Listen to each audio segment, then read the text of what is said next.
Here we are. Can you see the slides okay there, Michael? Yes, they're showing now. Great. Thank you. The floor is yours.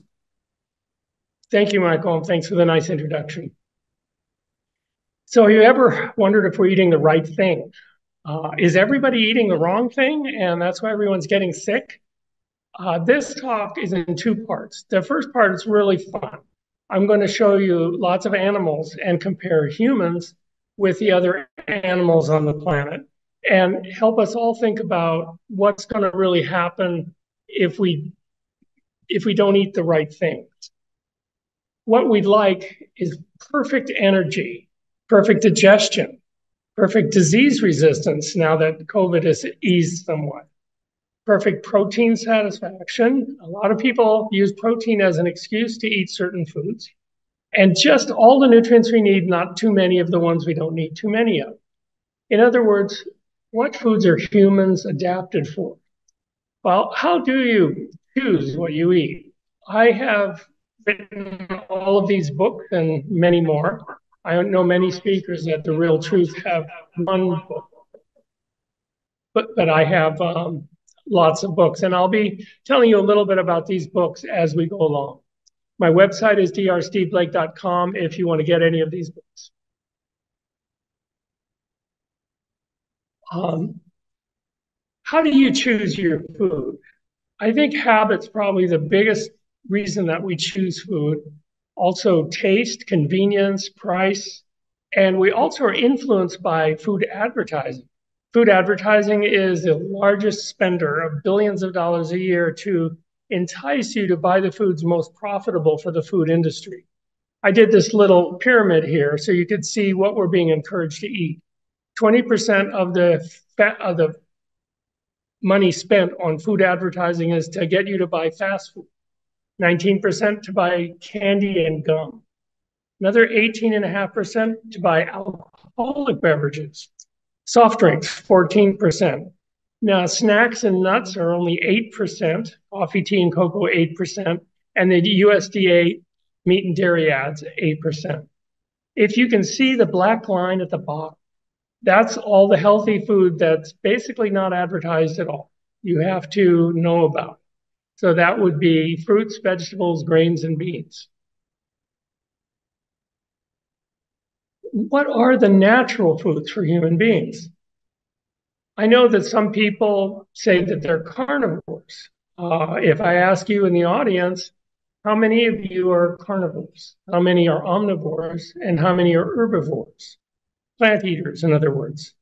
As you look down at this baby cow suckling from the mother cow, you might wonder what would happen if you pushed the calf aside and went upside down and tried to suckle on the cow. How natural is that? Are we genetically adapted to do that? Or is it only in factory farms with mechanical milkers and all the other atrocities that make this milk available? Is it really so natural as we think it is? This fruit net on our boat is loaded with foods that we consider very natural for humans. And that's what we eat, largely fruits, vegetables, and also some grains and beans and nuts and seeds. Now, if you look at this cute little alligator on the bottom, look at those legs. What do you think? Could he climb a tree to get fruit? Not very easily, could he?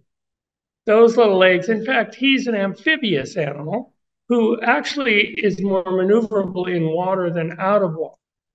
Very good at catching fish and I dare say even swimmers in the water. So by looking at an animal, you can get an idea of what it's adapted to eat, almost like it's designed to eat something. There's a story about some students who found a strange animal by the road. It was friendly and looked hungry. They put it in their van and brought it to a zoologist's house.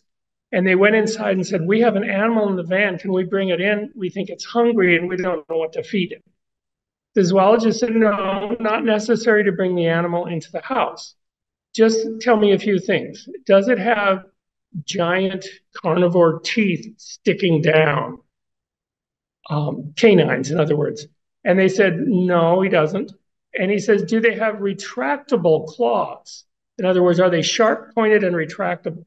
By asking a few questions like this, the zoologist could determine the food that the animal would eat. And in a similar way, today, I'm going to take you through and help you to understand which foods humans are adapted to eat. That's the first half. The second half of the talk, I'll tell you what happens if humans eat foods they are not designed to eat. One thing you might look at is, can the animal catch a predator? This cute little bunny there, when we were kids, I think a lot of us tried to chase bunnies and cats and dogs. And what happened? We didn't catch them because they're faster than we are. However, carnivorous animals are faster than the animals. So you can think that perhaps speed has something to do with it. Of course, speed getting away from predators is another important thing too. So there's some mix on that one. And look at the teeth on this cute little rabbit. I think that we'd all agree that if this rabbit were to bite the side of a cow or a pig, it wouldn't get any further than I would in biting through the hide. However, this bear, having lost one canine, still has one left, and it's pretty impressive, isn't it? Bears are quite decidedly omnivorous. They can grab animals. The way the canines work is the bear will run along and dig that canine into the hide of an animal to stop it and perhaps also to kill it. He can hold on to the animal with that canine and pierce the hide or the feathers or the fur or whatever type of animal it is. Bears are also really quite fast, and they can move rather easily to get animals. This bear on the right side of your screen looks like all 4 feet are off the ground. Now, if he were chasing me, I'd want to have a mode of transportation faster than my feet. Actually was chased on a motorcycle once by a bull with an unfortunate red backpack on. And I clocked that bull at 35 miles an hour before I lost him. In my younger years, of course. What about chimps? Can they climb to get fruit? Looks like they can. In fact, they look like they're very well adapted to climb trees and to get fruit. What about their teeth? I don't see the canine sticking down there to pierce the side of an animal's hide, but I do see lots of teeth for eating fruits and leaves, which is their principal food for chimpanzees. Cute little guy. Now we can look at the 4 categories of animals, well, 3 categories, and then see where humans fit in. Carnivores. This tiger is my example of a carnivore. It's a beautiful creature. Notice the camouflage, the swiveling ears, the gigantic canines. Now those are canines, even though the dog next to him has canines, and canines are named after the word dog. The tiger really puts them to shame. Now check out the canines on the zebra. Having trouble finding them? They're not there. Zebra's teeth are principally flat for grinding up fruits and vegetables. And human teeth are principally flat too. We do have a tooth that's called a canine, but it's a little hard to tell even which one it is.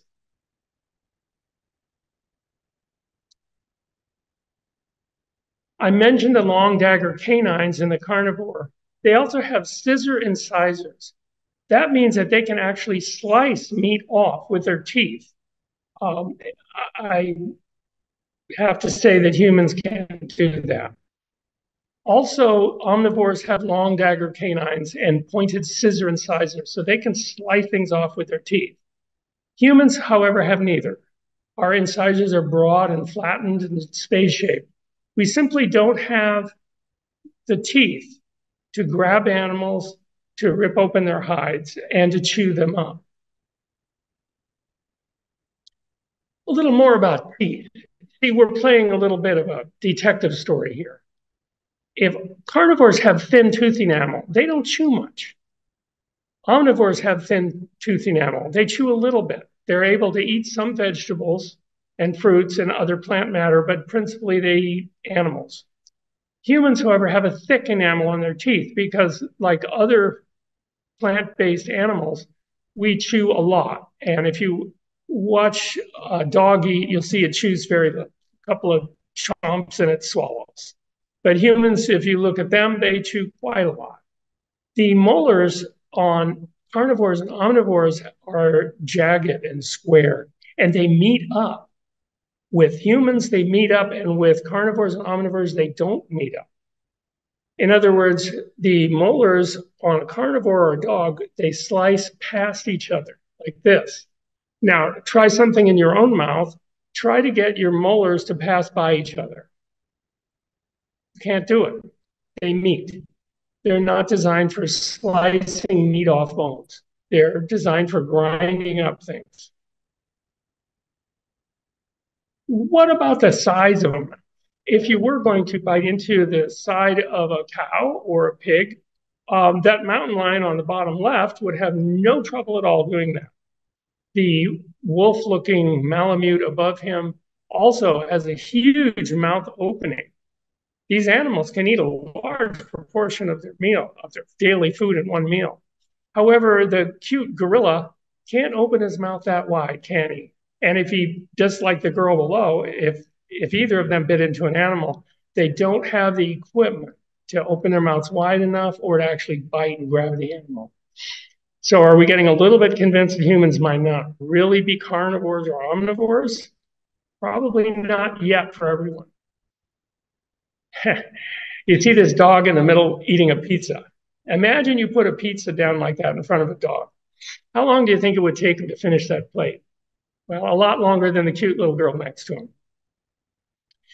We've all seen dogs. What they do is basically they bite, chomp, chomp, tip their head up and swallow. And they swallow with very little chewing. Tigers and other carnivores swallow with very little chewing. But humans chew for a while. This little girl is going to take a bite and chew for a while and then swallow. Now, also, our jaws are designed to go side to side like this. However, the hinged joint on both the cat and the dog do not allow that. However, they're much more powerful, but they don't have the mobility to do side-to-side chewing necessary for grinding grains. By the way, in a natural environment, people can walk along and with the fingers just pull along a stalk of grain and put it in the mouth and chew it. And we have the perfect teeth for that. And we can catch those grains too because they're slow enough. Okay, now this picture is a classic example of shall we save them or take a picture? They took a picture. Carnivore lips are different too. You ever notice the lips on a dog? They're very, very thin, or a cat? Very, very thin, almost tiny. However, human lips are mobile, muscular, and thick, and that helps us. Imagine you're biting into an orange or a mango or another fruit with a peel. The lips help you to get what you want and spit out the peel and the seeds. The carnivores, like this one who's about to eat this man, the temporalis jaw muscle operates the jaw. The temporalis muscle is extremely powerful, but all the jaw can do is open and close. It doesn't go sideways and it doesn't go in and out. It just goes open and close. But if you've ever been bitten by a dog, you know that the temporalis muscle is extremely powerful, much more so than if you get bitten by a kid or another human. So it is interesting that we have different muscle groups operating our jaws. Humans have the masseter and the pterygoids to operate the jaw for fine-tuned control and some strength, but the omnivores and carnivores have much more powerful ability to chew and to bite as well.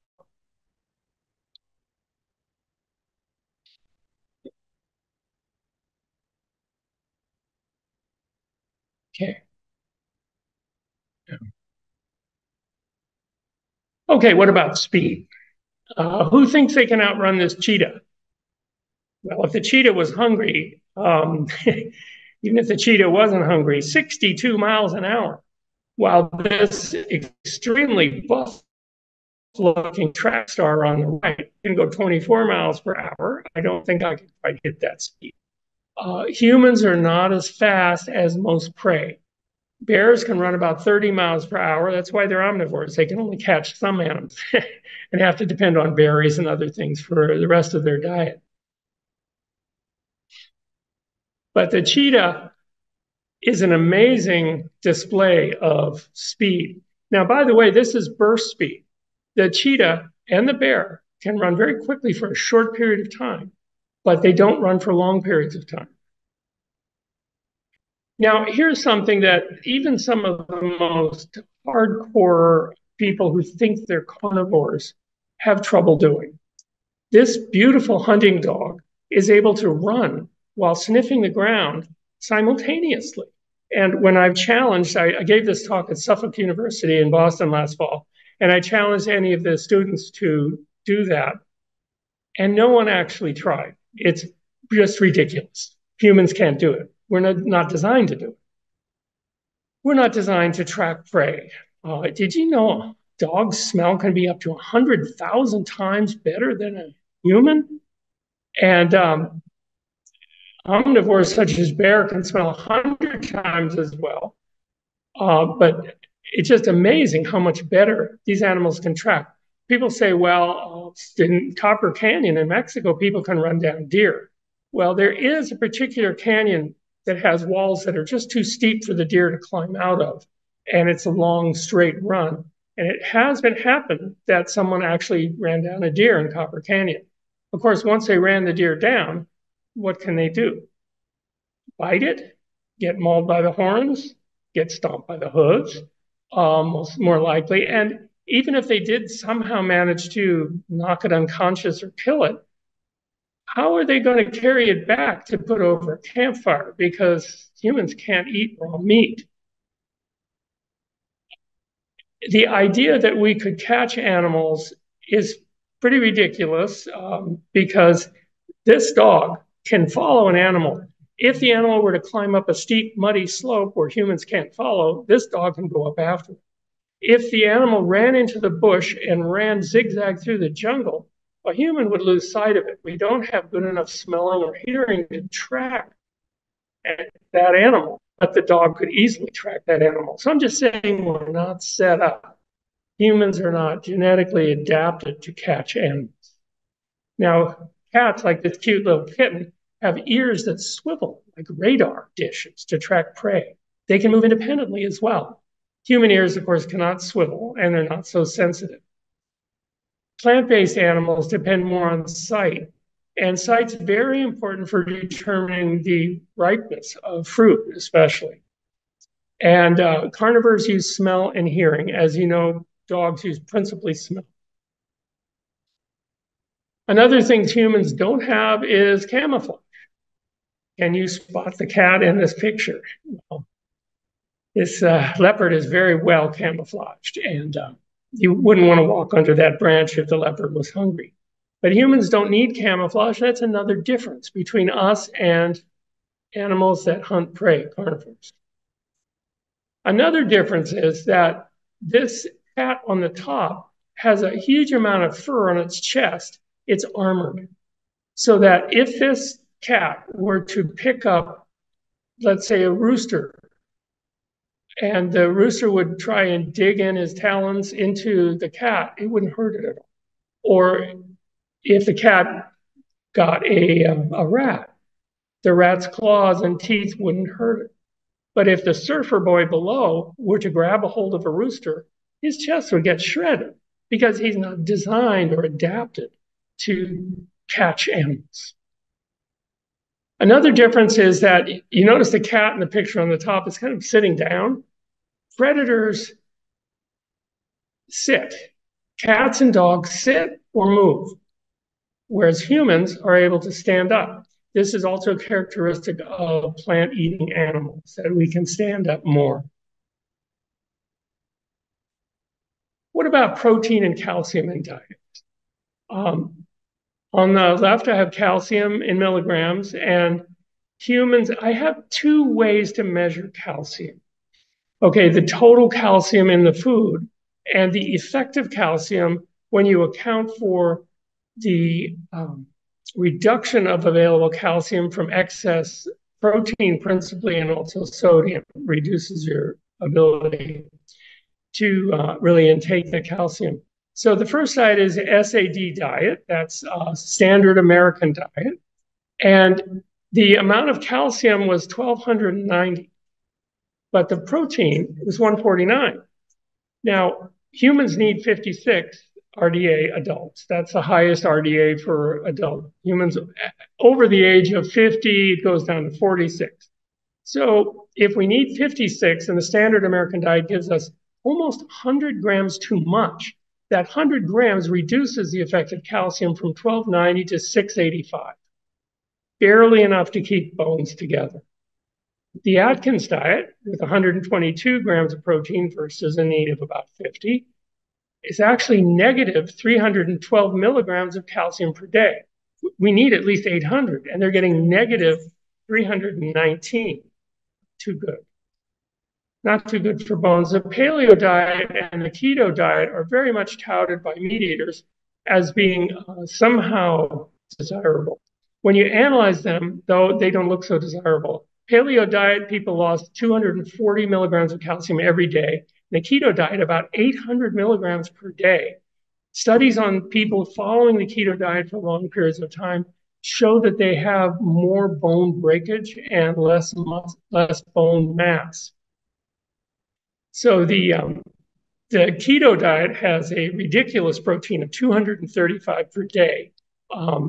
There are other disadvantages to having too much protein.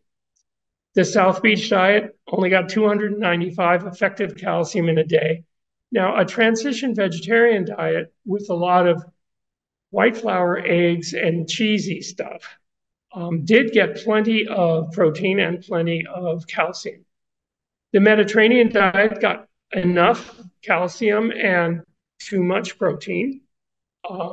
Mediterranean diet is often referred to as a desirable diet, and in comparison to any of the above diets, yes, it's desirable. In comparison to the two below diets, it's not desirable. So it just depends what you're comparing it to. A vegan whole food diet that I analyzed got 640 milligrams of calcium per day, a little bit low. And I do advise myself and others on a plant-based diet to get some extra calcium, either through food or supplements. And if it's supplements, please not the calcium carbonate form, which is so poorly assimilated. Now, a carefully chosen raw vegan diet was able to get 1,120 milligrams of calcium effectively with 81 grams of protein. By the way, I know that a lot of people say that vegan diets are not high enough in protein, but my analysis of these two diets shows that yes, they did get plenty of protein. And my analyses of many other vegan diets show that yes, in general, they do get plenty of protein. A couple notable exceptions, people eating just raw fruit, for example. The protein quality is another myth that has been spread around really quite a lot. I have two diets here, one with 8 ounces of tuna and 4 ounces of beef on the left. On the right, we have 8 ounces of potatoes and 2 ounces of nuts. Now, the individual colored bars show the amino acids that are essential. The top bars show the desired spectrum of amino acid. We need a little more of some, a little less of others.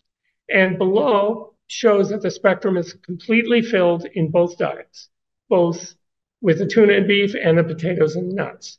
Amino acid balance in real diets is always fine. High quality protein is always obtained in people who get enough protein. And to get enough protein, you basically need to eat enough calories to keep your weight up. It's difficult to design a diet where you wouldn't get enough protein.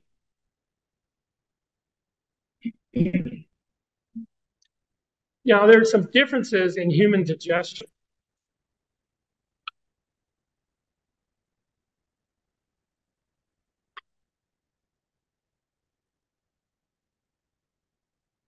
The genetic differences in digestion between carnivores, omnivores, humans, and plant eaters are pretty striking.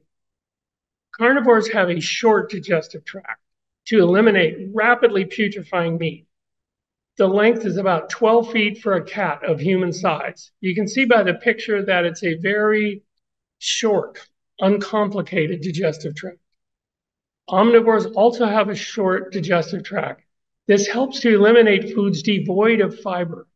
Humans, however, need fiber in their diet like all plant eaters.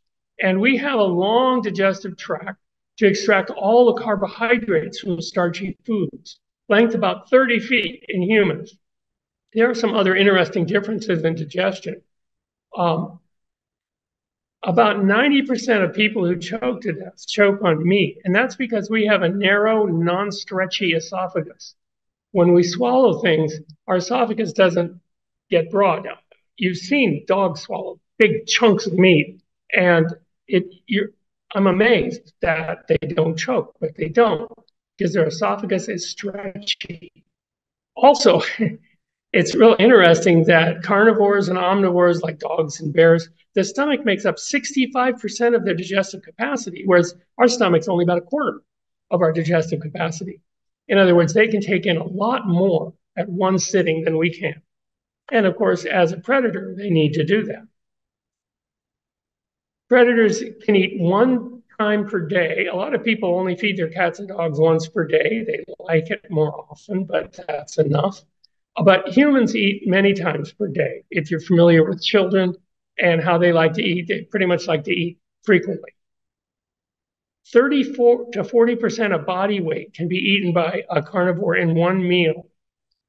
To compare that to a human, and I'll take volunteers for this meal, a 70-pound meal could consist of 566 hot dogs. Any volunteers from the audience? No, please don't. I don't know what the world's record is for eating hot dogs, but I have a feeling it's a lot less than 566. But the difference is here, are you getting the idea that our digestion is different than a carnivore or an omnivore digestion all the way through, including the stomach acid. Our stomach acid and vegetarian stomach acid, plant eaters, is about as acidic as lemon juice, whereas carnivore and omnivore stomach acid is about as acidic as battery acid, a pH of 0.8 on the acid scale. Hydrochloric acid is 0.5. That's extremely strong. Roadkill is deadly for humans, but dogs and cats have powerful stomach acid to kill germs. This is a big difference, because if you imagine yourself to be some paleo hunter that actually manages to bonk some poor animal over the head and you manage to somehow chew your way through the hide, if you eat it raw, your stomach acid's not enough to kill the bacteria, and it's not enough to kill the parasites. And in fact, you're likely to die of food poisoning. So human digestion is not set up to eat meat. Of course, people have adapted to cook the meat. I'm going to talk about some problems with that a little later on. Life is different too. Carnivores and omnivores do not have the form of saliva that can pre-digest starches called alpha amylase talon.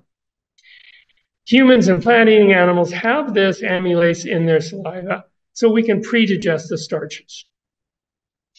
And the colon is quite different in humans and animals who eat no fiber. Cats and dogs don't need fiber, but humans need fiber. The RDA for fiber is only 20 grams per day, and it's really not enough for healthy digestion. I suggest a 40 gram per day minimum for healthy digestion amount of fiber per day. However, even better, an optimal amount might be more like 60 grams of fiber per day. And that would entail a whole food plant diet to get that much fiber. The human large intestine is sacculated. See those little bumps on it. And the intestine is designed to work with fiber. You really need a lot of fiber in there. The fiber is digested by our cohabiting bacteria and is turned into short-chain fatty acids such as butyric acid. Butyric acid is the main energy source for the cells lining the inside of the large intestine. If they get starved for energy, they get very mad. It causes pain and difficulty with digestion. That is extremely common in people who don't get enough fiber. However, the colons of the carnivores are the same size as the intestine. There's no large intestine there, and they're not sacculated at all. Okay, we covered digestion, I think, pretty well. I hope that I've convinced you that humans just aren't genetically adapted to digest things that aren't plants. Now, as far as butchering prey goes, in order to butcher prey, you would need to dig through the hide, getting through chicken's feathers or rabbit's fur or cow's hide or pig's hide, whatever. It's going to be a tough call unless you have claws like the guy in the lower left there. But most people aren't born with claws like that, and they don't look too practical, actually. But the sharp retractable claws, along with the dagger-like canines, are hallmarks of animals who are genetically adapted to butchery. Right? Okay, that's the fun part. Now, what happens if we eat foods that we're not genetically adapted for, such as meat and cheese? Meat and cheese have a lot of saturated fat, and I made this kind of stoplight for how much we can take of these. So percent of calories is saturated fat. If it's 5% or less, then our LDL is typically under 70 or not much over, say under 100. And our total cholesterol, 150 or less, which is referred to as the safe zone, the heart attack proof zone.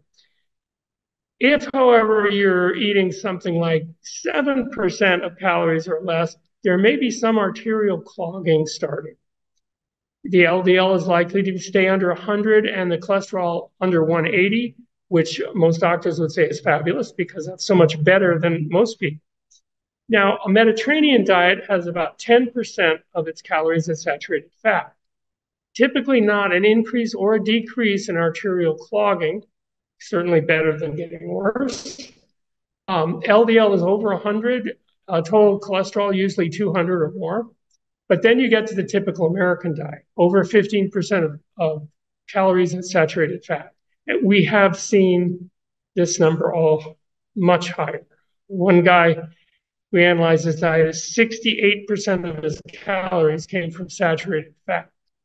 And his LDL was extremely high, as this red stop signal says, and total cholesterol really high.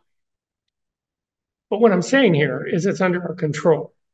You can adjust how prone you are to getting a heart attack.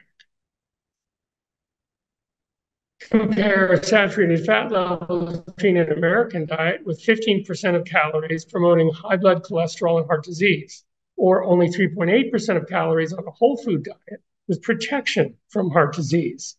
The maximum safe amount, we usually describe it to people as the number of the number of grams per day, because you can read the back of the package. If your maximum total for a day is 12 grams, and you read the back of a package of breakfast sausage, and it says 24 grams per serving, then it's pretty likely you're not going to stay under 12 grams per day, if you know what I mean. This book is The Diabetes Breakthrough, which I wrote because there's a misunderstanding about how people get diabetes and how to stop having diabetes. This is available only on my website, drsteveblake.com, there on your screen. I don't subscribe to Amazon for various reasons.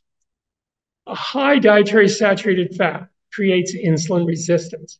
Insulin resistance means that, okay, you eat, let's say, 2 donuts. Your blood sugar spikes up really high. At that point, your pancreas, the beta cells, and the islets of Langerhans puts out insulin. The insulin travels through your body trying to put the blood sugar into the cells for energy and for storage, but not in the bloodstream where it's damaging. Too much sugar in the bloodstream, glucose technically, can damage the brain, the eyes, the kidneys, and the bloodstream. So we really need to get that sugar out of the bloodstream. Now, this diagram is from a paper that I wrote, and it shows insulin there, a little circle, and the insulin is going to lock onto an insulin receptor. The curved part is the cell membrane. The insulin receptor has an outside and an inside end. However, there are fewer insulin receptors if you eat too much saturated fat, about half as many. So already it's going to be tough to get that blood sugar out of the blood and into the cells. And then there's a problem that the saturated fat, through interesting and technical ways, managed to stop the insulin substrate receptor from locking onto the inside end of that insulin receptor. So nothing happens. The glucose stays in the bloodstream and damages things, and you don't have any energy because it's not going into your cell. Now, this sets up a little cascade. There's an arrow there, PI3K, which is phosphatidylinositol 3 kinase, is in a chain along with protein kinase B. Those two both need to be activated in order to activate GLUT4, the glucose transporter 4, so that glucose can enter the cell. You get a big chunk of glucose into the cell if that works. However, it doesn't work with too much saturated fat. So the real problem with diabetes is twofold, not onefold. One, you shouldn't eat so many fast-releasing carbohydrates. And two, if you keep your saturated fat intake under 12 grams per day, you can have a much easier time clearing that blood sugar out of your bloodstream so that your fasting blood sugar levels are lower. And over time, your HbA1c, your glycated hemoglobin, will also get much lower. So for more details, you can get this book. I make my books generally available for under $10 as ebook format on my website. Here's saturated fat in the different diet. Standard American diet with amazing 148 grams of fat had 14% saturated fat. Very bad. Atkins diet is a record breaker at 23% saturated fat, the worst on this chart. The zone diet and the paleo diet had about 10, although variations of the paleo diet do have more than that. The keto diet definitely had the worst percent of fat and the amount of fat, and a very high 19% of calories of saturated fat. South Beach was a little better. Transition vegetarian diet, because of the large amount of cheese, got up to 15% saturated fat, not healthy. Mediterranean diet was 8, almost good enough. It varies between 8 and 10, and it can vary quite a bit depending on what people eat. Vegan whole food diet was a comfortable 4. The McDougall diet, where you're eating almost no fats or oils at all, was 2, and the raw vegan diet 6. Now, I have to say there is a downside to extremely low-fat diets. If you're only getting in 12 grams of fat in an entire day, that's not enough. You need about 17 grams of fat if they were in the purified essential fatty acid form. People need 2 essential fatty acids. The McDougall diet and many other diets that are extremely low fat like that, they simply don't have enough of either the essential fatty acids or vitamin E, and they make it impossible to actually absorb carotenoids, those colorful pigments that are antioxidant, anti-inflammatory, so valuable that they can't be absorbed on such a low-fat diet. The raw vegan diet, of course, was fine on saturated fat, and it typically is because raw means whole food. Here's another book that I've written. It's called No More Heart Attack. It shows you how to lower your risk of a heart attack or a second heart attack. I am heartened, can I say, by friends of mine who've gotten heart attacks decades ago, followed the advice in this book, and are still here on this planet and not dead from another heart attack. Unfortunately, a lot of people get one heart attack and sometimes more, and sometimes they're fatal the first time. So would love it if you or a loved one needs this book, as I say, under $10 at drsteveblake.com. I hope that can help you lower your risk of heart disease. So what happens when people eat a diet that looks like that? I'm going to change the slide quickly. Are humans adapted to eat meat? What happens? If you eat red meat, it raises the risk of heart attack 2.5 times. Now, there is a small citation here to Clinical Nutrition Research 2019. a study. This was a case control study in an Iranian population, and they looked at people who ate more meat and less meat, and the ones who ate more had 2.5 times as much risk of heart attack. Notice they're not comparing these people to vegans. They're comparing the people who eat less meat. Another study in cancer research showed that colorectal cancer risk rose 300% with more red meat. Part of this is due to the nitrite added to the red meat to make it red instead of kind of roadkill gray. Hard to sell meat when it looks like roadkill gray. So they add nitrite to it. Nitrite can turn into cancer-causing nitrosamines, and this is one of the reasons that increases colorectal cancer risk. Increased risk of cancer death from 1 ounce per day of red meat was 29%, and 1 ounce of processed meat, 1 ounce, it's amazing. 1 ounce, 50% raise in risk. I think that most people who eat red meat typically eat 3 ounces at a serving, and sometimes more than once per day. If a person were to eat bacon for breakfast, ham sandwich for lunch, and a steak for dinner, they would be getting a lot more than 1 ounce of meat, and their chances would be a lot more than 50% raised cancer death. This is not incidence, this is death. Did you know tigers and bears do not get heart attacks? They are genetically adapted to eat meat, and humans are not. I mentioned my book, Diabetes Breakthrough. There it is again. Meat eating also doubles the risk of diabetes, and I explained a little bit why. Because you can't get the blood sugar out of your bloodstream when you're eating meat because of the excess saturated fats.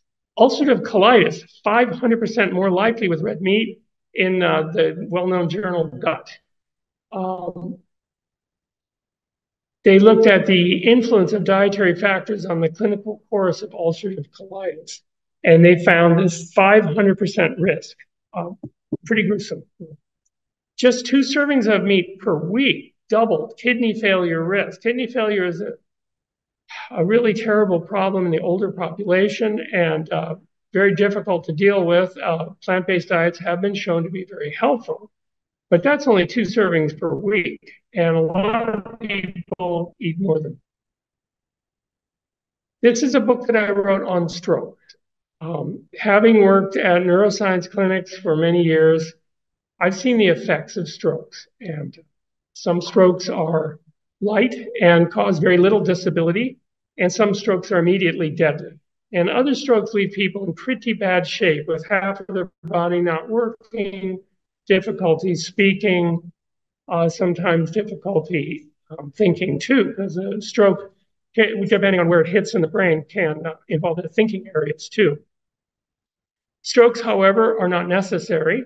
There are many ways to reduce the risk of a stroke. I wrote this book optimistically thinking that people would say, oh, strokes are bad. I'll take all these steps before I get a stroke. But what's happened is that mostly people only read this book after they get a stroke. Okay, they know how bad a stroke is. They don't want to get a second. And I would encourage you to let someone know about this research. As all of my research, this book only uses safe solutions. I use no unsafe solutions. There are no negative side effects to anything that I'm going to suggest in my book as helpful. And also, all of the information, as in all of my books, is referenced to good scientific peer-reviewed studies. What about dairy products?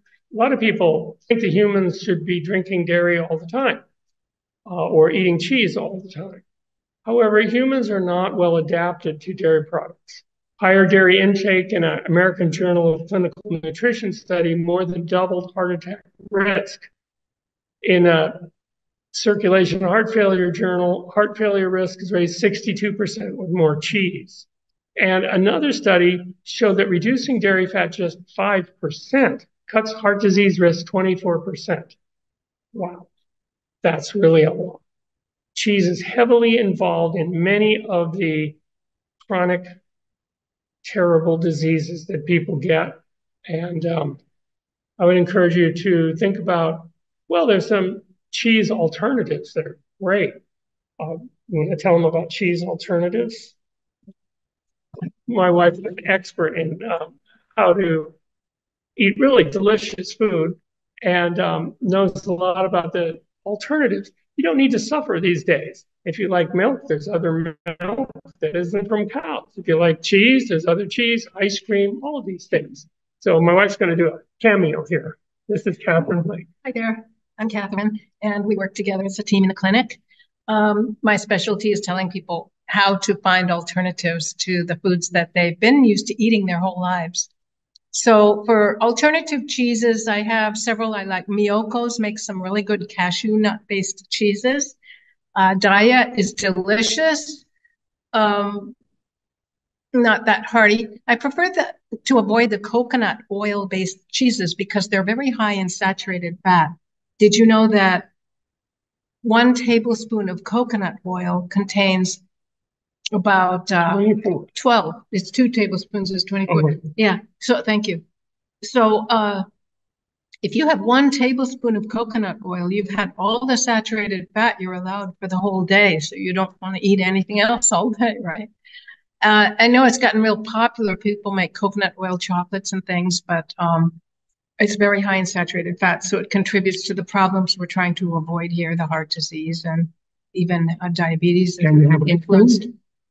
Ice cream, yes. We found some that are avocado based. In fact, I have a recipe that I'd like to give you.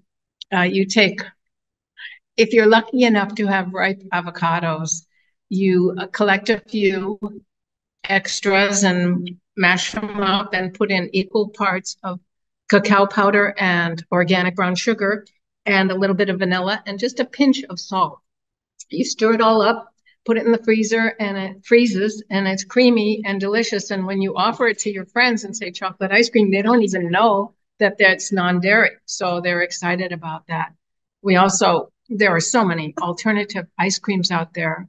There's soy-based, rice-based, cashew nut-based. So there are a lot of really delicious ice creams. And butter? And yes, there's excellent alternatives to butter as well. There's smart butter. And that's the one that we get only on occasion. What I have done is I've evolved to not even be interested in a lot of those foods anymore. Instead, I will choose to make a hummus dip or a guacamole or a nut butter dressing. So I'm actually not needing the dairy the way that I used to when I grew up with the dairy sauces. I have a great creamy walnut dressing. But it's really great to have those alternatives. If you're used to something and you're weaning yourself off of them. Thank you, Catherine. And the side effect is that you can cut your risk of heart disease 24% for each 5% of dairy fat that you reduce in your diet. It's amazing, isn't it? That's from the American Journal of Clinical Nutrition. Dairy products also increase breast cancer risk 49%. That's big. Prostate mortality was raised 141% with dairy 3 times or more daily, which is common in America. Milk drinking in early life raises the risk of serious prostate cancer over 300%. In other words, humans are not adapted to eating dairy products, and it's better if you don't eat them. And as my wife said, there are plenty of great solutions out there. You start off switching from dairy butter to an alternative butter, so like smart butter. And then after a while, as she mentioned, you can go on to more healthy things such as nut butters and guacamole and hummus and all kinds of good things. Children with dairy consumption have a 800% risk of constipation. Dairy products, milk, contains a substance called beta-casomorphin 7.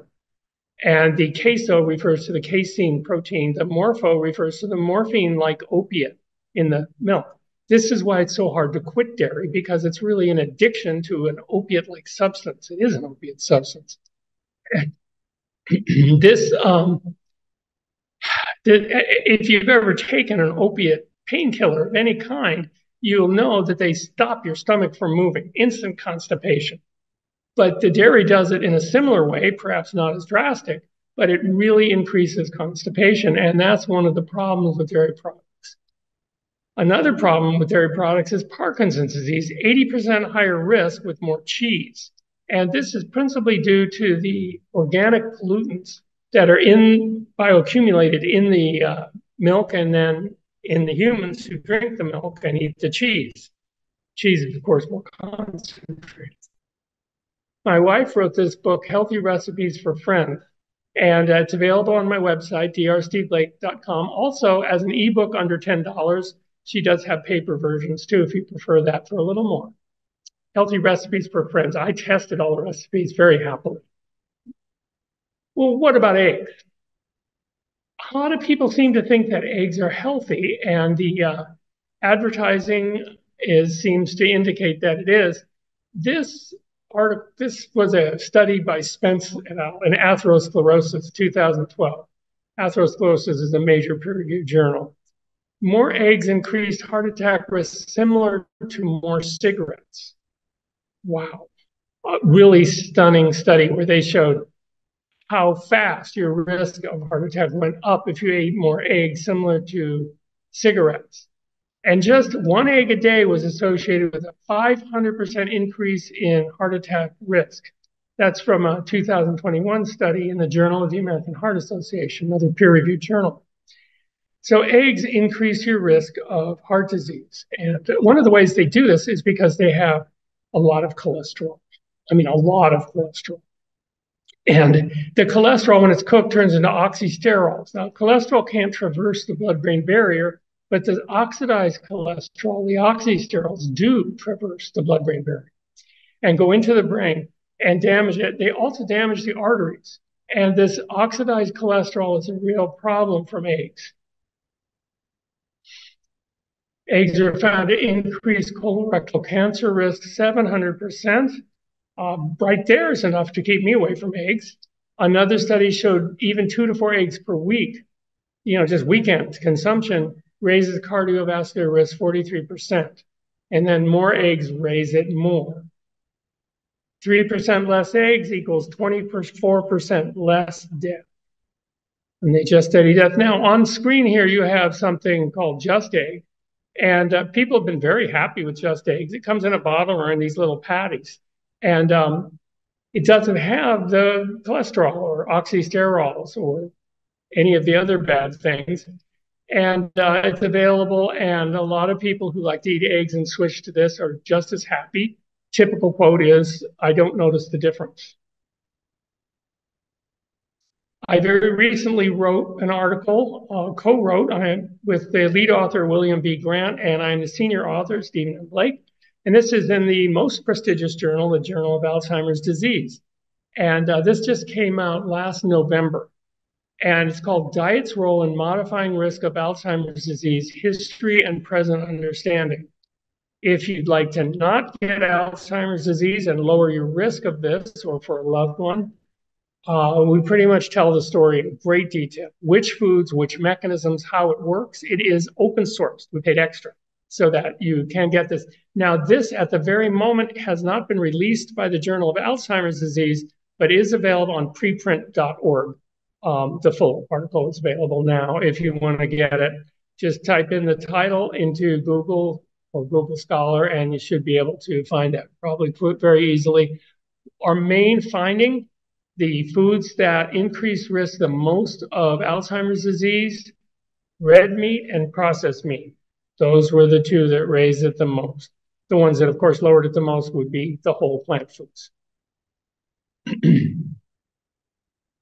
Now, if you want to compare levels of, say, protein and cholesterol and fiber between a meat diet and a plant diet, the red circle around protein shows excessive protein, way too much, and excessive cholesterol, way too much, way over the limit.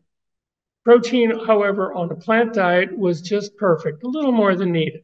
And fiber was very good too, whereas fiber's a bit low on a typical meat diet. This, by the way, this graph that you see and many of the others here were made with a diet doctor.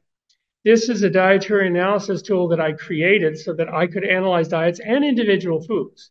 I'll often just pop a food in there and see what is good and what is bad about it. In fact, I made a special button called the One Food button. So if you type in something like green beans and you click the One Food button, the program automatically gives you a full day's calories of just green beans and nothing else. So you can see what it's high in, what it's low in, what it's missing. Matter of fact, green beans are one of the most complete foods for humans that match our nutritional needs as well as any other food I've ever checked. Squash is quite good too. The Diet Doctor is available for you to use if you want to download it at drsteveblake.com, or you can also email me, steve@drsteveblake.com, if you'd like us to do nutritional analysis and then give you the results of that. Now, here's something interesting. Vitamin A is toxic in the high amounts, the preformed vitamin A. It's not toxic to carnivores and omnivores, but it is toxic to humans. Older folks shouldn't get more than 5,000 IUs per day, for example. Carnivores and omnivores can just detoxify the vitamin A, say, from an animal liver, but humans cannot detoxify it. On the flip side, beta-carotene, showing here as a long molecule, we have the ability to snip that in half and get 2 molecules of retinol. So we can make our own retinol from beta-carotene. Isn't that interesting? But carnivores and omnivores can't do that. Another concrete example of why we must be plant eaters, and there it is. Another of the books I've written, I was requested by McGraw-Hill to write a college textbook on vitamins and minerals, which I did. It's called Vitamins and Minerals Demystified. There's a link to buy it on my website, or you can just look on, this one's available on any bookseller, Barnes & Noble or whatever. This book tells you about all of the essential vitamins and minerals. This book is what all of the medical doctors should get in their training, or at least after their training, but do not. And I really wish that more people, especially health professionals, especially leading health professionals who lecture on diet, would read this book and know which vitamins and minerals we can make and which we can't, how much we need, what form, what foods, and all of that. Did you know that vitamin C is synthesized in all carnivore and omnivore livers, but humans cannot synthesize vitamin C? We have to get it. We've adapted to get it from our diet every day because we are plant eaters. It only occurs in plants, principally fruits. Some things that are called vegetables, like bell peppers, have a lot, but they're really seed-bearing fruits. If you look at this picture, you get an idea that fruit is our best source of vitamin C. American diet, very low in vitamin C. The RDA is 75 to 90. The optimal amount would be something like 400 to 1,000. Whole food plant diet, 355 milligrams of vitamin C is a nice boost for antioxidant activity, protective to the brain. Did you know that vitamin E can only protect a cell membrane one time unless it's recharged with vitamin C, and then it can go on to do it again. So it's crucial not only by itself, but to help our other antioxidants work. Again, the American diet had 10 milligrams of vitamin E. It's very low. We need a minimum of 15 milligrams per day, and more would be much better. The whole plant diet got 22 milligrams over the 15 per day. And then we often like to boost that with a real form of vitamin E. Unfortunately, it's extremely difficult to find a supplement that has real vitamin E. You will know by reading the label if it says RRR-alpha tocopherol that it is real. If it does not say that, it is not real. And in my book, Vitamins and Minerals Demystified, and many of my other books, I do talk about why the synthetic form of vitamin E is harmful, not helpful. Here is a book and a study that I wrote. The book is called Nutrients for Memory, the Hawaii Dementia Prevention Trial. This is available on my website, drsteveblake.com. The trial is called, it's rather long-winded, Hawaii Dementia Prevention Trial, a randomized trial evaluating a multifaceted nutritional intervention to slow cognitive decline in mild cognitive impairment patients.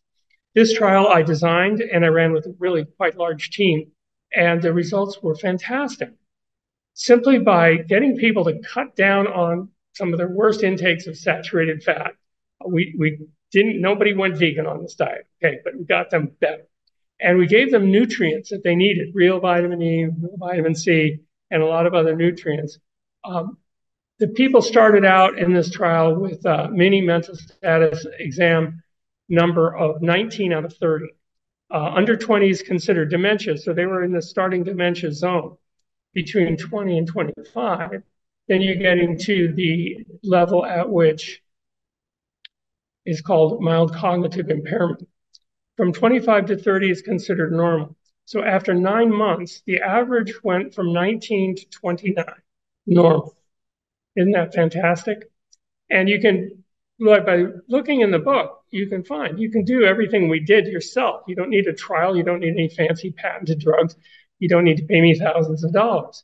Just $9.95 to download the book. You also can get the study for free from the Journal of Brain Sciences, but it's a bit technical to read, as studies tend to be.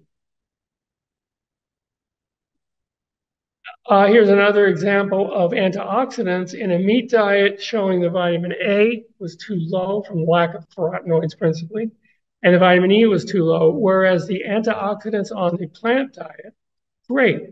Vitamin A, vitamin C, vitamin E are all really, really good. Now here's a listing. If it's red, it means it's too low. Vitamin E was too low in all of these diets: Standard American, Atkins Zone, Paleo, Keto, South Beach, Transition Vegetarian with lots of cheese and white flour and eggs.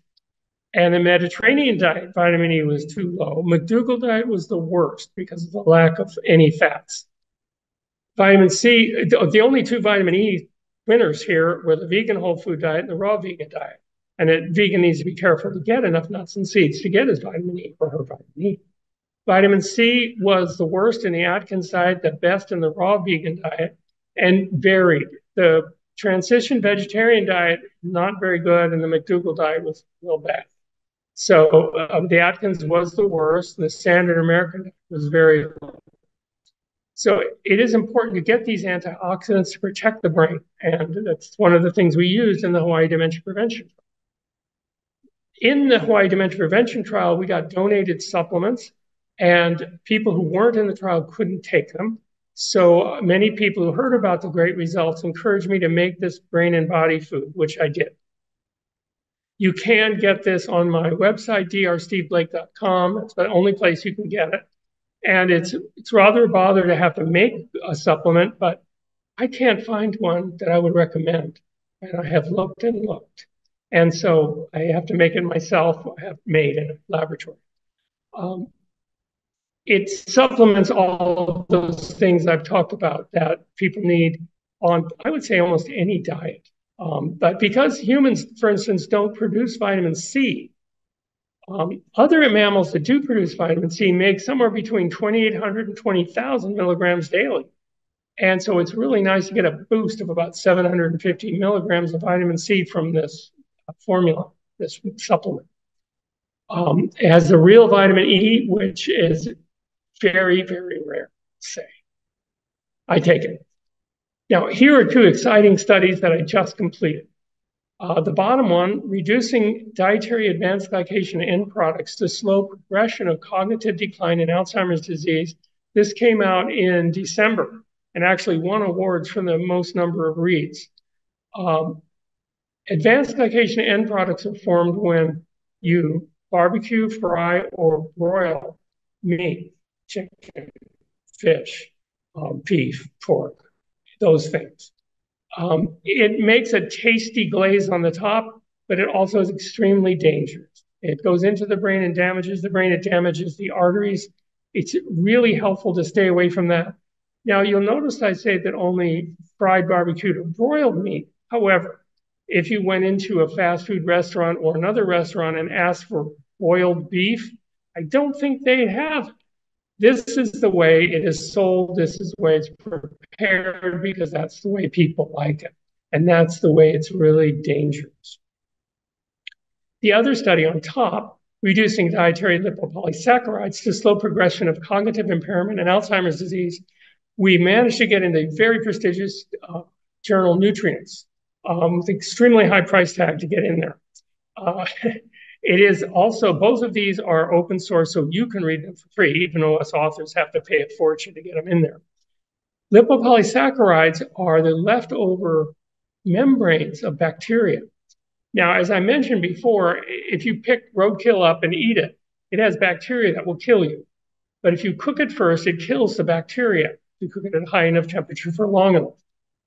However, the leftover membranes known as lipopolysaccharides or endotoxins, is their easy name. These endotoxins are absorbed from food into the bloodstream and are the most inflammatory molecule that I have ever thought of. It takes 42 nanograms injected in a person to induce a huge increase of inflammation and actually start damaging memory and thinking ability. So I encourage you, if you're of a scholarly bent, to read these two papers. Advanced glycation end products result in these things called, I call them AGEs, but advanced glycation end products is their long name. They can generate 50 times as many free radical attacks compared to normal proteins. This is where they come from. Chicken, bacon, beef, chicken, beef, chicken, turkey, you get the idea. Now, meats don't just contain these advanced glycation end products. They bioaccumulate organochlorine pesticides, terrible cancer producers, terrible for increasing the risk of neurodegenerative diseases, especially Parkinson's disease. Rancid oils. Harmine is something that increases tremors and essential tremors, something very common. And it's found in, well, also in beer, but also in a lot of these meat products. Arachidonic acid, I'll mention briefly in a minute, and endotoxins, I'm going to talk about some more. I mentioned oxysterols from excess cholesterol, which is found in most of these meat, pork, chicken, eggs. Excess saturated fat, I've mentioned, increasing the risk of heart attacks and strokes and many other diseases like diabetes. And they lack the anti-inflammatory content, these foods. So that's not good. Here is a graph that I wrote and is in one of my articles. And it shows a high advanced glycation end product diet. Factor alpha, a marker of high inflammation, zoomed up. C-reactive protein, another marker of inflammation, zoomed up. When they switched these people to a lower advanced glycation end product, not a great diet, but a lower one, the tumor necrosis factor alpha went down instead of up, and the C-reactive protein went down instead of up compared to the levels that they were eating, before the test. In other words, they're bad. I have this graph that is in my paper on advanced glycation end products. The top amount was found in bacon, 2 slices, butter, 2 tablespoons. Really high amounts of advanced glycation end products resulting in a huge increase in inflammation. And neuroinflammation is one of the real problems in cognition. Inflammation of the arteries is a big problem with heart disease and strokes. And inflammation in the joints is a big problem with osteoarthritis. Beef, tuna, cheese, mayonnaise had still a lot. The olive oil has a little bit, but green beans, apple, carrot, banana, no problem. Whole plant foods are safe. Here's my book, Arthritis Relief. I wrote this to help people understand the dietary associations with osteoarthritis and inflammation. We get inflammation from foods we are not genetically adapted to eat, and that can cause great pain and disability. And I can help a lot with that with arthritis relief if you're willing to adjust your diet. And I also talk about various ways you can do it, even if you're not willing to greatly adjust your diet. So reduce inflammation, pain, reduce disability, and that's going to be really good. If you know someone who needs this book, it's available only at drsteveblake.com. Under $10. Arachidonic acid. is a fatty acid normally made in our bodies and all animal bodies. We make just enough to provide normal arterial tone, normal inflammation, and normal clotting. If additional arachidonic acid is taken, in other words, if we eat any animal fat at all, it can cause excess inflammation, pain, arterial constriction, and blood clotting. Here's a little graph. The omega-6 family turns into arachidonic acid. The omega-3 family turns into eicosapentaenoic acid. Most people know this by EPA and think of it as fish oil, but it is actually made in our bodies if we have sufficient of the plant-based omega-3, which is easily found in flaxseed meal and walnuts. We can get just the right amount and make enough EPA if we're well nourished. This shows that arachidonic acid can be made from oils with omega-6, excess omega-6. Turkey, chicken, eggs, and other animal fat have the arachidonic acid pre-made, and the lipoxygenase enzymes create pain and inflammation. However, if we take flax seeds, which have omega-3s, we can make our own EPA, and then the lipoxygenase enzymes make special leukotrienes that reduce pain and inflammation. So it's under our control to a certain extent which of these foods you're eating. So I did a little look to see how much DHA and EPA were in beef, Australian grass-fed, game meat, deer meat. Nope, none. Alpha-linolenic acid was extremely small, something like 1/10 of the amount needed per day. Or less. And even the other essential fatty acid, very low. However, lots of saturated fat and cholesterol. So it's really better to stay away from meat, poultry, and game meats. And I know people sometimes say grass-fed is okay. It's not. This is from Mayer et al. In the journal Lipids. I have a book that I wrote. It's a textbook called Fats and Oils Demystified, also under $10 on my website. And if you want to know all about fats and oils, you can even take the quizzes and exams and find out for yourself which are the saturated fatty acids, which ones are harmful, which ones are helpful. No saturated fat is necessary for humans. We only need 2 essential fatty acids. And I'll bet a lot of the nutrition experts at The Real Truth About Health would have a hard time even naming the 2 essential fatty acids, which are alpha-linolenic acid for the omega-3s and linoleic acid for the omega-6. Endotoxins, or lipopolysaccharides, as I mentioned, are killed during the cooking of meat.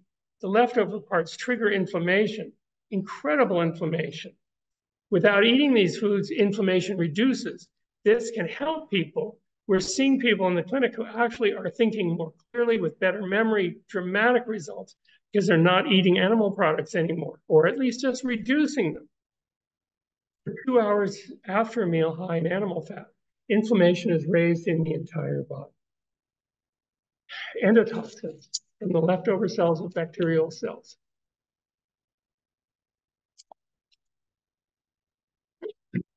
Here is a little figure that I drew that describes how it works. If you eat these cheese and meat, for example, that have the endotoxins in them, what if you ate less? You would have less of this lipopolysaccharide in your plasma, less lipopolysaccharide binding protein, less plasma CD14. Now, the cluster differentiation 14 is the one that allows the lipopolysaccharides to go and attach to the toll-like receptor 4. And that activates nuclear factor kappa B, and that activates cytokines, highly inflammatory cytokines, such that in one study, they fed a test meal with a high amount of these lipopolysaccharides in it, and it raised the cytokines 65 times within 2 hours. Isn't that amazing? What was the test meal? You have to look down to the fine print. It was a thin crust pizza. With less cytokines, you have less neuroinflammation because cytokines go right up into the brain. And less neuroinflammation means better cognition. How long does it take? We've seen results in weeks to months. It really helps the brain.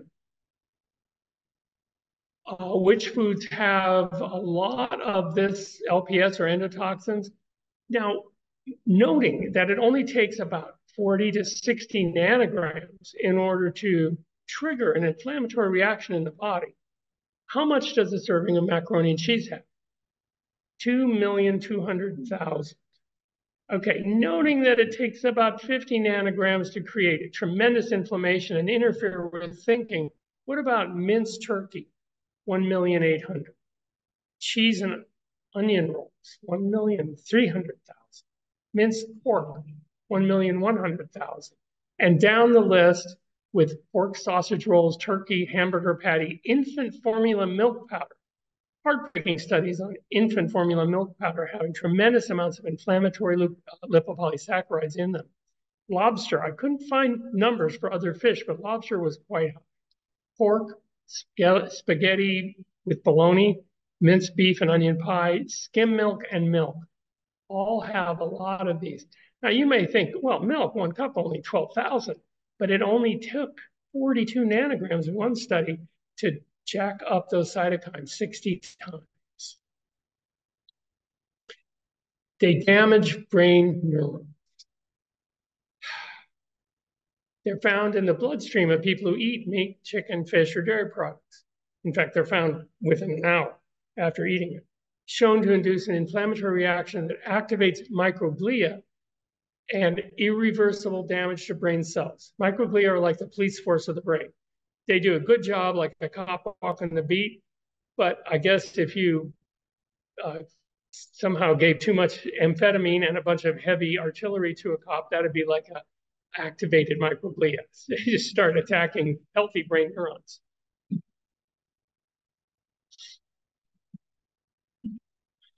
We'll pause for a moment.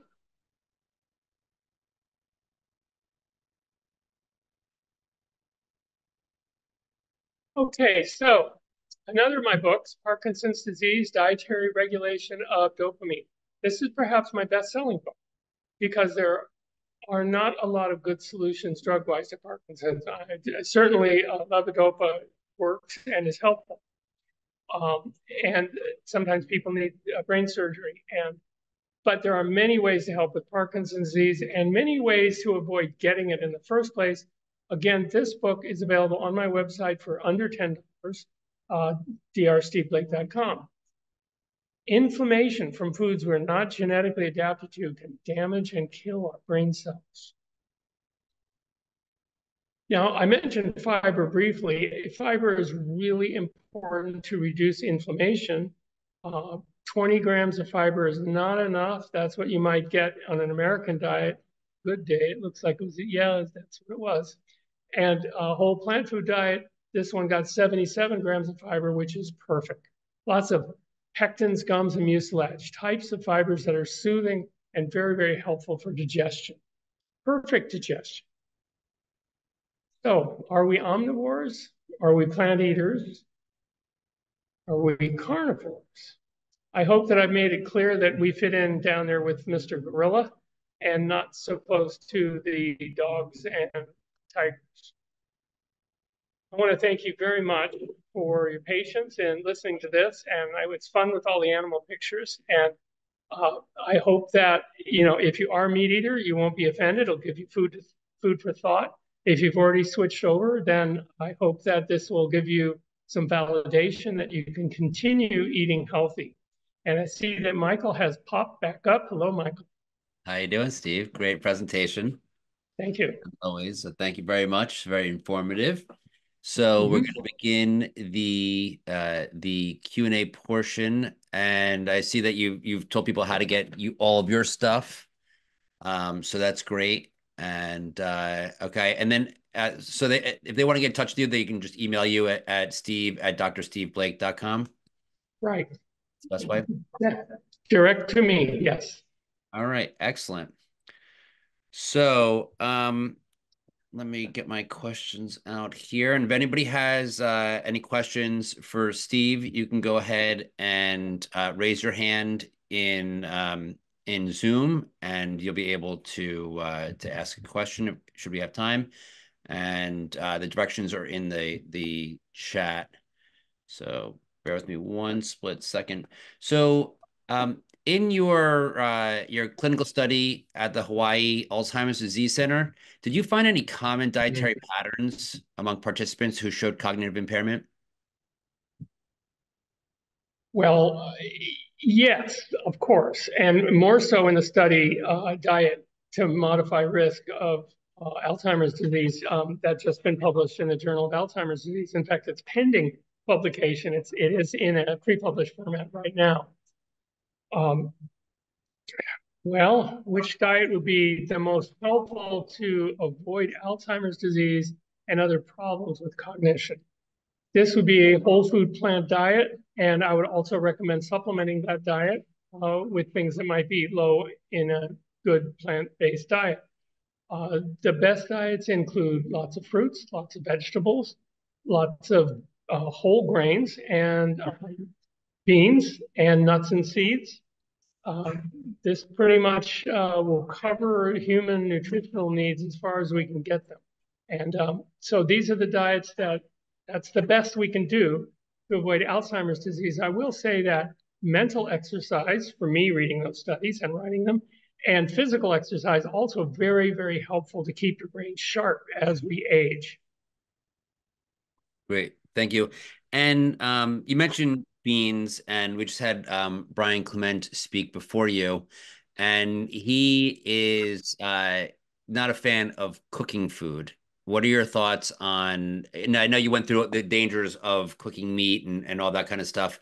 What about cooking beans and other plant-based foods? Does that lessen their nutritional value to the point where they are not good for you? Or what are your thoughts on cooking?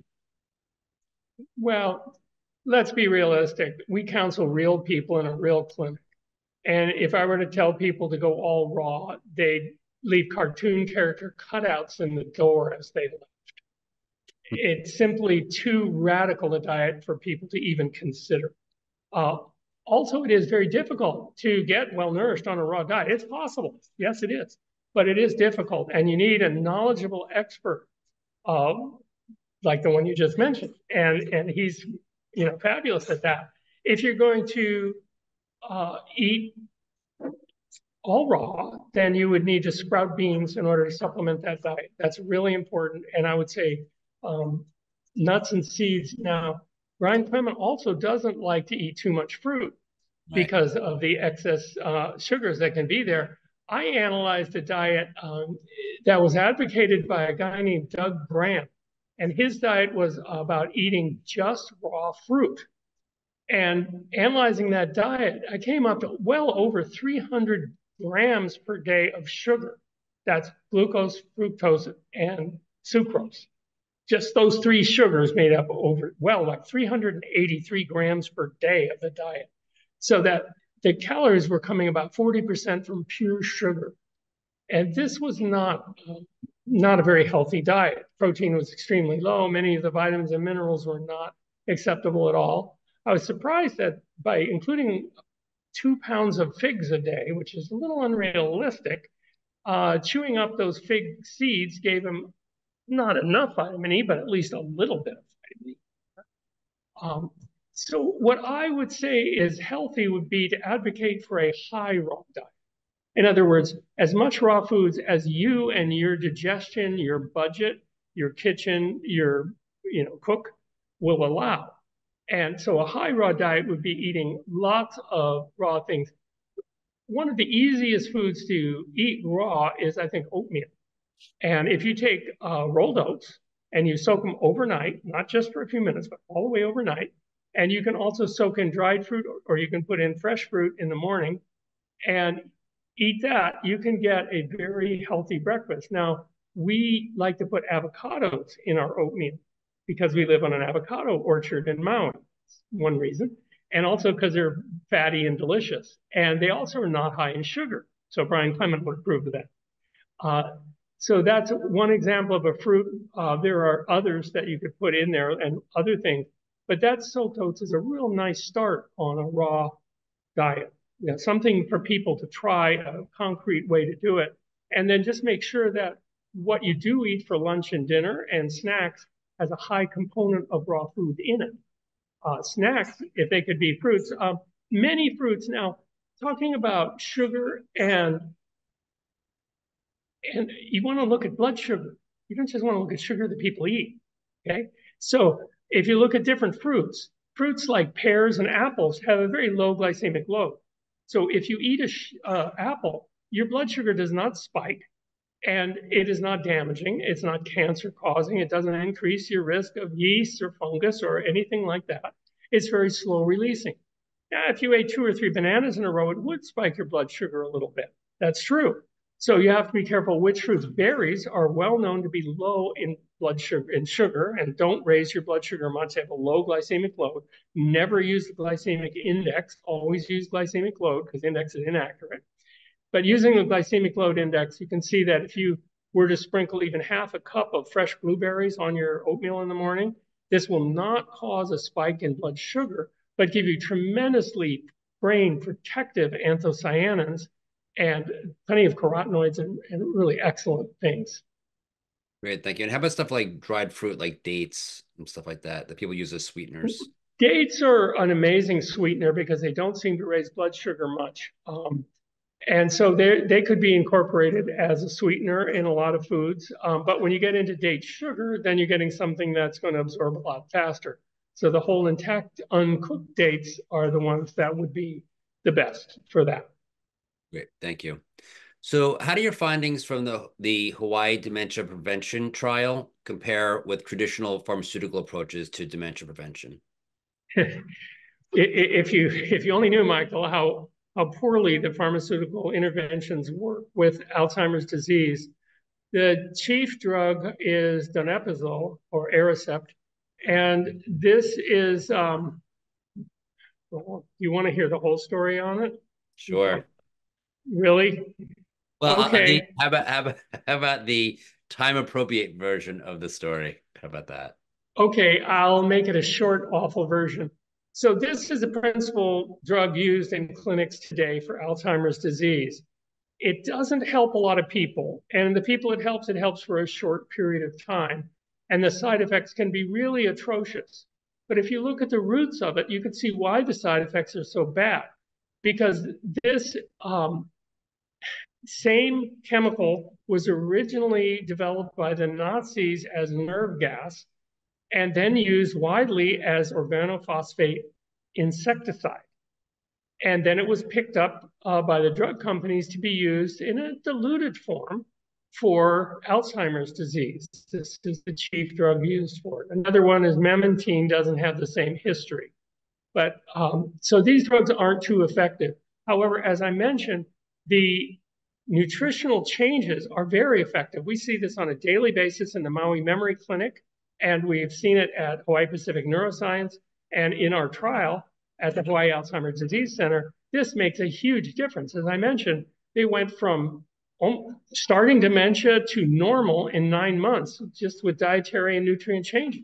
Fantastic. Well, no, thank you. So, from your research, what are the essential nutritional supplements that you would suggest that people are taking? And how does it differ for children as well? What do they need? Well, if you're looking at, for instance, a plant-based diet, there's not going to be any vitamin B12. So you got to supplement that.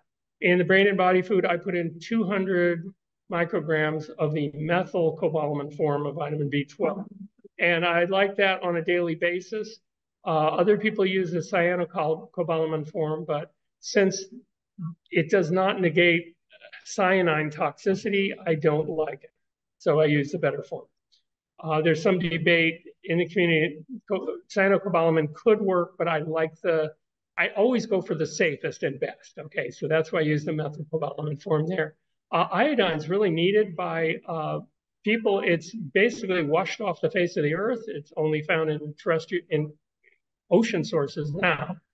So you can eat seaweed, but you might get too much or too little or too much sodium with it. So I put just the right amount of iodine in the brain and body food in just the right forms. And It's hard to get enough vitamin C every day on a reliable basis, so I put that in.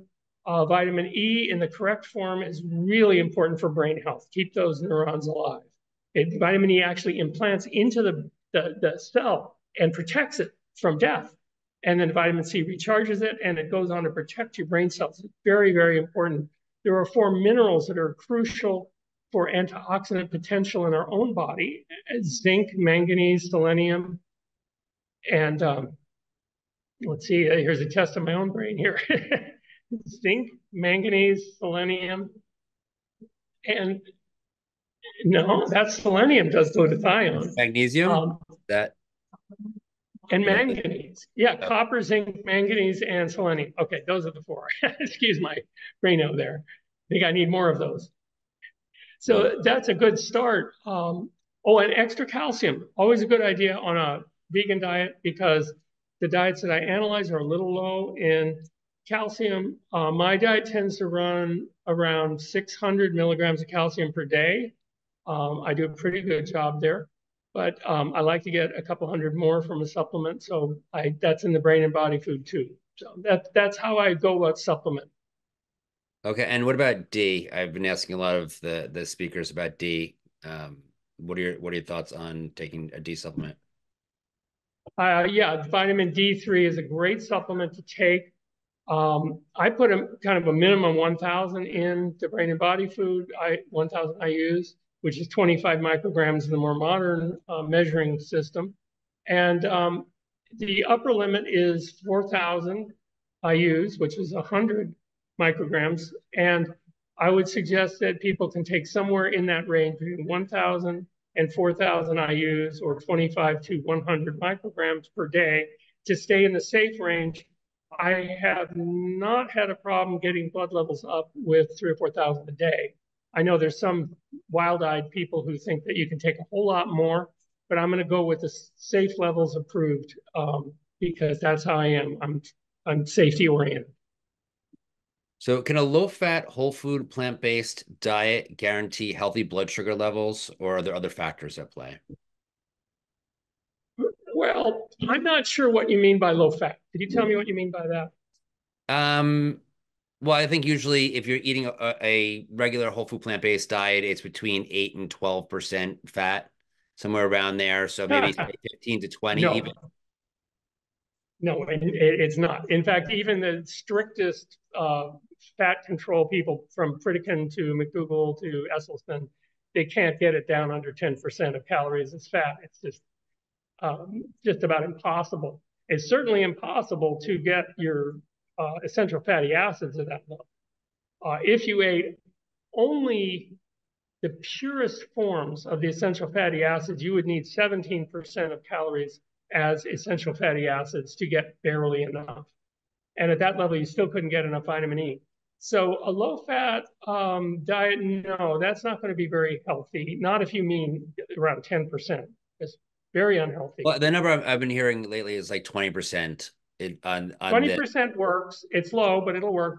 20 to 25% I would consider optimal percent of calories as fat if you're eating very healthy fat. But you don't want to make a lot of that saturated fat, because that's only going to be detrimental and not helpful at all. As far as blood sugar control, that all depends on the glycemic load of the foods that you're eating. As I mentioned, if you eat just fruit all the time, your amount of sugar can go through the roof completely. And it depends on which fruits too. As I mentioned, avocados are pretty low in sugars, and berries are very low in sugars. So it really depends how you do that. Now you can take your blood sugar at least once in a while and see how you're doing on a plant-based diet, which I've now been on for 54 years. My doctors are quite impressed with my blood sugars. They're nice and low, somewhere around 85 milligrams per deciliter, which is in the perfect safe zone. And so I don't see any problem with that. The real problem with blood sugar is when you get too many saturated fats in the diet and your cells cannot drink in the blood glucose. So it stays in the bloodstream, damaging your eyes and brain, kidneys. Thank you. And in your book, Fats and Oils Demystified, How do you recommend navigating the complex information surrounding dietary fats for optimal health? Well, it's, one way to keep your brain sharp is to exercise it. And I just start with chapter one and work your way through that textbook. And I designed it with quizzes, chapter quizzes. And so you'll find with this dense material that as you read the first chapter, you take the quiz, you say to yourself, wow, I need to go back and read that chapter again. And then take the quiz again. And hopefully you'll, within a year or two, get through the book. This is not for the faint of heart. But you've got to know the names of these fatty acids. You've got to know how they're made in the body, how they're not made in the body, which ones to get. You got to know the name of the enemy. Lauric, myristic, and palmitic acids, those are the enemy, the worst saturated fatty acids that really damage you. And you got to know that some saturated fats like butyric acid are actually helpful, not taken orally, but helpful when made in the large intestine. They're taken orally, they're just pretty much like sugar, burn for energy immediately. So yeah, it's an interesting topic, and I think the chapter that I didn't name, the labyrinth of the eicosanoids. Good stuff, eicosanoids, because that's what EPA turns into. That's what that stuff turns into is eicosanoids. If you get enough EPA, or if you get enough of the plant-based essential fatty acid, the omega-3, then you're going to be able to make your EPA, and that gets turned into eicosanoids. One type is the leukotrienes that are made into anti-inflammatory compounds throughout the body. They reduce inflammation throughout the body. That's fantastic. Another type made from EPA is the thromboxanes. And these thromboxanes are able to open up, if they're made from omega-3s, open up the arteries, make the blood less thick and clotty, reduce your risk of heart attacks and strokes. So you definitely need to be able to make those thromboxanes from the omega-3s, but you have to eat them first, of course. And then finally, there are the prostaglandins, which when made from omega-3s, reduce pain, inflammation. So this is really helpful. But you need to know these things because they have a dramatic effect upon your body. So knowing the fats, how we get them, and even what a fat is and what a fat isn't. For example, people say coconut oil. Wrong. It's not an oil. If it's solid at room temperature, it's called a fat. So it is coconut fat. Apparently, the people who sell coconut fat don't sell as much if they call it coconut fat as if they call it coconut oil. Right. That's well, if you ever want to have an anti-marketing campaign, I think that would be quite effective right there. So you mentioned EPA. Now, Dr. Joel Fuhrman believes that people should be taking, especially people eating a plant-based diet. He's seen a lot of people come in on a plant-based diet, and they seem to be doing everything right, but they're still having cognitive issues. And to resolve that, he found that EPA and DHA supplement is helpful. What are your thoughts on that? Well, if there are cognitive problems and they're on a plant-based diet, my first thing to look at would be vitamin B12 and make sure they're getting enough of that, because it can take years, typically 2 to 7 years, before you start really damaging your brain with low vitamin B12. I just heard about 2 more people, vegans for 8 years, no supplements at all. This is so dangerous. So it wouldn't be my first thought for improving cognition, but assuming they're doing everything else right. In my book on fats and oils, I do have a complete chapter on how to make your own EPA in your own body. And there are some real advantages to doing it that way instead of taking the pill. Why? Well, for one thing, if the EPA, most EPA comes from fish oil and it's heavily polluted. Now, I think that Dr. Fuhrman will want the EPA from algae-based sources. Yes. It's still polluted, but not as much. However, all EPA is thoroughly rancid. Rancidity can cause DNA adducts and cancer risk increase. So taking one of the most fragile fatty acids on the planet that's already rancid does not appeal to me. So my technique is I make sure I get enough of the alpha-linolenic acid from walnuts and flaxseed oil or flaxseed meal. And then I can make my own. Now, in order to make your own, that chapter tells you exactly which nutrients you need to make your own. they're all in the brain and body food. So I figure, okay, I'm getting them. I can make my own. And in fact, it seems to work well. And then DHA is made from EPA in the body in a similar fashion. The EPA is, I don't want to go on, too technical on it, but if you get enough alpha-linolenic acid from walnuts and flaxseed, and say 2 tablespoons a day of flaxseed ground up, that would be plenty. Then you're getting good nutrition from a good supplement. Then you should be able to make all the EPA and DHA you need for your brain, but it won't be rancid. So if you want it rancid, take that EPA capsule.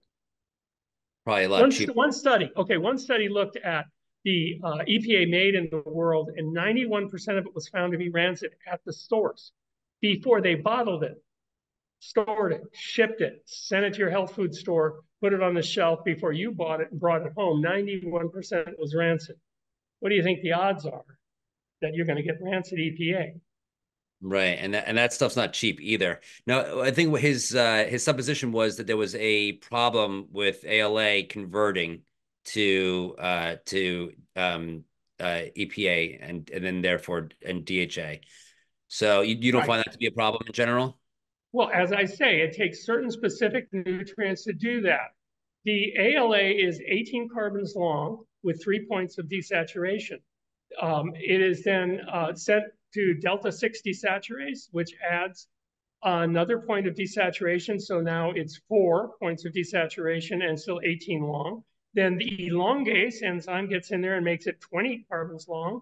And then delta 5 desaturase reaches in from 15 down to 10, desaturates at the final one. And then you have a 20 carbon long, 5 times desaturated omega-3. Specifically, this is EPA, eicosapentaenoic acid. So that's how our bodies make it. No problem if you have the right, if you have all the right vitamins and minerals, basically. However, if you have liver damage or your advanced diabetes, you could have problems making it even in those situations, in which case it would help to take it externally. It's all explained in my chapter in my book. Great, thank you. I'm going to throw out a question from the audience here. Carol C, please. Oh, hold on a second here. I think she's the one I always have a problem with unmuting. Carol, I cannot unmute you, so I apologize. So in terms... Well, I want to answer on screen. I failed to say the name of the book, Fats and Oils Demystified, available only at drsteveblake.com. Wonderfully priced at under $10 for the ebook version. And all the information on fats and oils, it's big. It's big. So, you cover a lot of various diets in your research. What are the takeaways regarding the impact of these various diets on Alzheimer's? Well, the various diets, the standard American diet's a good way to get Alzheimer's disease. All the meat and cheese is going to make things worse. Paleo, keto, and all of those heavy meat fat diets would be just horrible, because it's also true that it's not just Alzheimer's disease, it's often coexisting with vascular dementia, where the arteries are clogged up in the brain, just like they are in the heart. And so it's difficult, we call it perfusion, for the blood to get in there with oxygen and glucose and clean out the waste and do its job. It can't get there because you're all plugged up from too much saturated. So any high saturated fat diet is going to be really bad for the brain, plus all the pollutants in that fat, from the environmental pollutants that are bioaccumulated in the animal fat. So those would be the worst diets. The best, of course, would be whole food plant diets. Now, I don't have a problem if people want to eat a little bit of kind of easy vegan foods.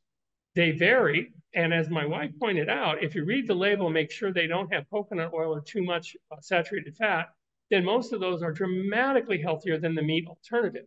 So, a lady in the clinic says, well, I can eat a hamburger or I can eat your processed fake hamburger.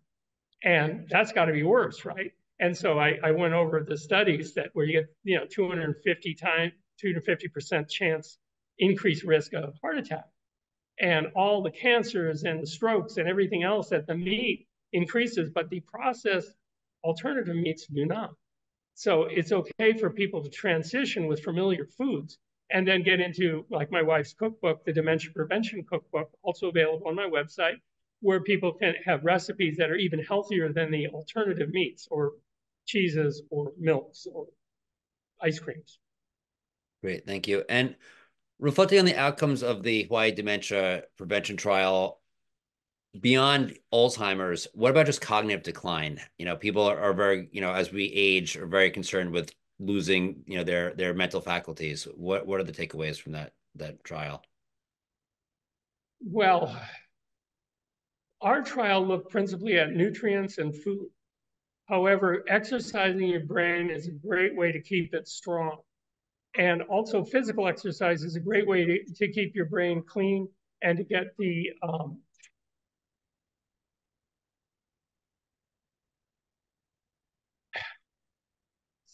distraction there. Antioxidants are really good to keep your brain sharp too. And for that, fruits and vegetables, beans, nuts, and seeds, anti-inflammatories are in all of those plant foods if they're whole, but perhaps a lot less if they've been processed a bunch. So, beans are just a wonderful food, and they have anti-inflammatories, antioxidants, and really healthful. And there's lots of ways to cook them so that they don't bother your digestion. So these are the ways that we can keep our brain sharp. Use it, exercise, and eat whole plant foods and keep those saturated fats low so you get good blood to your brain. So according to the research of Dr. Michael Greger, alcohol consumption is a leading cause of death and disability. According to him, the safest level is none. Do you recommend zero alcohol? And what about all the studies that say red wine is good for you at some level? Well, I would say that red wine is one of those things that has both good and bad effects. So you have to look at the pluses and the minuses. Now, stress and anxiety are tremendously difficult for the brain. We've many times found that when people reduce their stress and anxiety, that they are thinking clearer.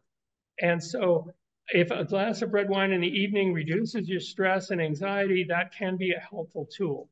However, Michael Greger has a point that any intake of alcohol increases your risk of specifically a few cancers such as throat and esophageal cancer. So this is a bit of a problem. You have to balance these two things together. Perhaps you could find a different way to relax, and you could get your grapes before they're made into wine, in which case red grapes are just fantastic with their resveratrol and anthocyanins and really helpful. And a lot of that is contributed also into the wine. So I have to say that there are good and bad aspects to red wine. It's not a clean cut yes or no. Great, thank you. And so one of the topics that we've hit upon with multiple speakers is cholesterol, proper levels. So normally it's talked about with in the context of heart disease, but since I have you here, we can talk about it in the context of Alzheimer's. What is the healthy range for cholesterol in your opinion, or based on your research, really? Yeah, so cholesterol is something that's made in our bodies but should not be eaten. It's really that simple. Now, some people are questioning if we make enough cholesterol in our bodies. We actually make 70 quadrillion molecules of cholesterol every second. Okay, that sound like enough? 70 quadrillion molecules per second of cholesterol is made in the human body. Yes, it's an essential part of cell membranes. It's a starting point for vitamin D synthesis in the skin. It's used for sex hormones. It is necessary to have it in the body. It is not necessary to eat it. If you don't eat it, you'll be fine. If you do eat it, then that becomes a problem. But generally, cholesterol is raised by eating saturated fats in excess of 12 grams per day. And so if we keep our saturated fats low, then our blood cholesterol will bring a smile to the physician who reads it. Great, thank you. And what are the essential medical tests that you would recommend everyone to consider getting regularly to ensure optimal health and early detection of potential health issues?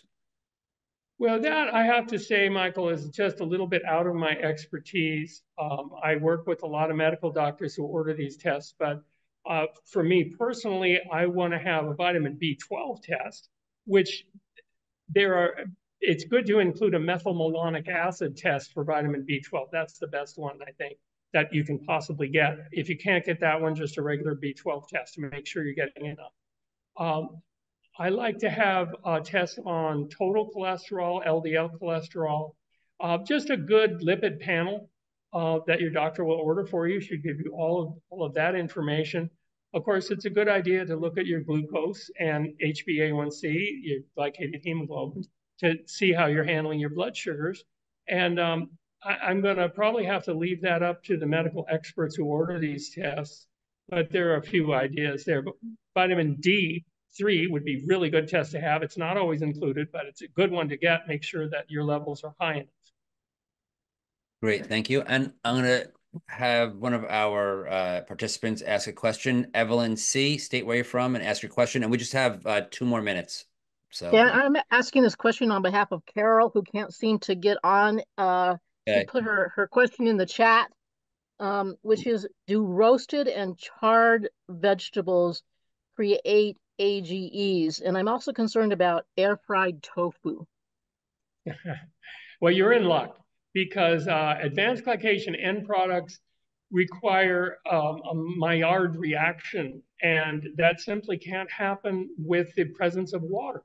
So your tofu has lots of water, your vegetables have water. You can barbecue, broil, or, well, preferably not fry with rancid oils, but you could barbecue or broil those, maybe a shish kebab of vegetables, tofu, mushrooms. You're making me hungry. No advanced glycation end products will form. So we've got 1 minute left. Do you have any closing thoughts of what you would like to leave our participants with? Well, I just want to say thanks very much for listening. I am here on the west coast of Mexico in the Biblioteca Digital, and I'm grateful to La Presidenta for allowing me to use this facility today. And thank you, Michael, for your kind words and for the good job of moderating this. And thank you, Carol Casal, for your comment. You know what to do, and I have all those books for you to read, and just get them all read by next year, and you'll have even better questions. Thank you. Awesome. Thank you so much. If we can unmute the audience. So Thank you.